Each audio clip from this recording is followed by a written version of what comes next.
Hi అండి, అందరికీ నమస్కారం. పురాణాల ప్రకారం భగవంతుని ఆరాధనలో నిషేధించబడినవి ఏమిటో ఈ వీడియోలో తెలుసుకుందాం.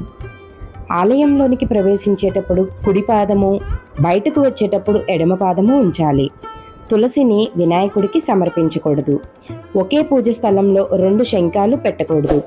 ఇంట్లో పూజ కోసం బొటనవేలు కంటే పెద్ద శివలింగాన్ని ఉంచకూడదు. తులసి చెట్టులో శివలింగం ఉంచకూడదు. గుడిలో కళ్ళు మూసుకుని దేవుడి దర్శనం చేసుకోకూడదు.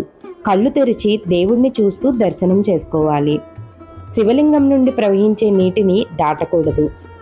ఒక చేతితో హారతి తీసుకోకూడదు. పెళ్లి కాని ఆడపిల్ల పాదాలు పెద్దలు పట్టుకోకూడదు. చరణామృతం తాగిన తర్వాత చేతులు తలపై తుడుచుకోకూడదు, కానీ కళ్ళపై రాసుకోవచ్చు. పగిలిన శబ్దం వచ్చేంత గట్టిగా గంటను మోగించరాదు. మద్యం సేవించిన పురుషులు దేవాలయాల్లోకి ప్రవేశించడం నిషేధం. కుటుంబంలో సూతకం ఉంటే పూజ విగ్రహాలను తాకకూడదు. ఒక చేతితో నమస్కరించకూడదు. గర్భిణీ స్త్రీలు శివలింగాన్ని తాకకూడదు.